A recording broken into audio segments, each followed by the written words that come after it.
Hi everyone, Heidi here from the Nest. I think I've just come to terms with the fact that I'm actually just going to do all of these podcasts and videos from my car.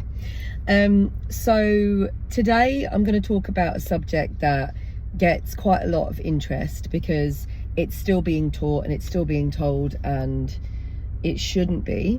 This is the problem with allergy, is that there was some very strong opinions and very strong research in allergy in the past, and because it's dangerous. Allergy is dangerous. If someone has an allergic reaction, it can be fatal. So obviously it makes sense for the guidelines to be widely spread, and research changes, so it's no one's fault that the research that was told is now wrong. That's just the way it goes. So one of the things that used to be told is rubbing the food on your child's skin to see if they're allergic or not. Now, this is wrong on many levels that we know now. Basically, when a child has food rubbed on their skin, it may be that the skin will go red, maybe it will get some hives on it, and that is not actually showing you whether your child has what we call an IgE mediated response, which is an allergy, a true diagnosed allergy. That is what we call a contact reaction if the child turns out to not actually have an allergy. Okay, so on the other hand, you could rub peanut butter on the baby's skin and they might not show redness at all. Sorry, I've got a real itch, I've got a bit of hay fever.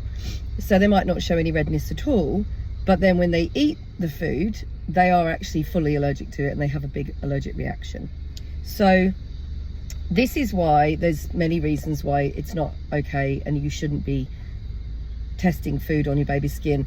Not just because it's unreliable, because they might get hives but then they eat it and they're fine, or they might not get any redness and hives and then they eat it and they have anaphylaxis. Both of those situations, very common, absolutely possible, happens all the time. We've seen it. I've seen it in allergy clinic. 25 years I've been I've been working as a paediatric nurse, and 10 years in childhood allergy, seeing these parents testing, dealing with anaphylaxis. So I've got the background in it. I've seen it over and over again. Now, the other reason, which is almost more important why we don't do it, is because your body is so clever. And I talk about this, a child's body and a baby's body, even more clever. Okay, the things like fever, that's our body's way of telling us something is wrong. The body has found a pathogen, something in the body that is the enemy, and so it tells the hypothalamus in the brain to turn up the heat and kill this thing. Okay, so that's why we get a fever. That's why children get fevers. Children get fevers a lot quicker and a lot faster. Their immune system acts a bit differently. Yeah, so the body's super clever. Fever's not the bad guy. Fever's the good guy. Fever's the one telling us something's wrong. Gagging, another thing that we take as a bad thing. Gagging's brilliant. Gagging is where something to the body, something gets too far to the back of the throat and threatens to block the airway. So the mouth and the soft palate layer constricts and pushes it back out. If you're watching this on YouTube, you can see me using my hands a lot. And that's gagging. Now, again, as a parent, you see gagging as a bad thing. No, it's life-saving. That's what they do. So babies have a more sensitive gag reflex than older children and adults, because they're just not as practiced in eating. So the body obviously knows that it needs to be better. So in this way, the body also knows that when a food is introduced to the body through the skin, there is more of a chance that will that's not the normal route for it to come through. So they stand a higher chance of becoming sensitized to that food than if it's given through the mouth. Now, sensitized means that the body basically has prepped itself to the next time it sees that allergen, it goes into an allergic reaction. Your child cannot have an allergic reaction to a food unless it has been exposed to that food before, because only by being exposed to that food before can the body prep for the next time. The child's body cannot have an allergic reaction to food if it is not prepped. Okay, so the whole prepping of the system it's quite technical and probably not that interesting for you, but it's where something is sitting on the cells and just waiting because it's been prepped from the first time, and then when the body gets introduced to that food again, the histamine erupts, and it's all from a cellular level. But anyway, so the body knows when you put food on the skin that is not the normal route, and it doesn't like it. And for some children it would be fine and none of this would happen, but the point is it does happen quite commonly. Childhood allergy rates are still going up. We still don't have enough allergy clinics, allergy doctors. We still can't cope with the amount. So let's try not to put food on the skin. So yeah, it preps the skin, it preps the immune system.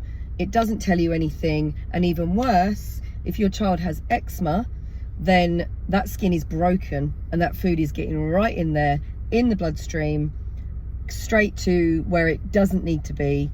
And before you know it, you have a child with a full-blown allergy to a food and you don't even know it, because you've never actually fed your child that food, but their immune system is prepped and ready to go because either there's been accidental exposure, there's been some peanut butter on the skin, the child has eczema and the food has mistakenly been, handled around the baby and put on the skin, or there's a nappy rash cream, not naming any names, or a skincare or a bath bubbles or anything with food in them.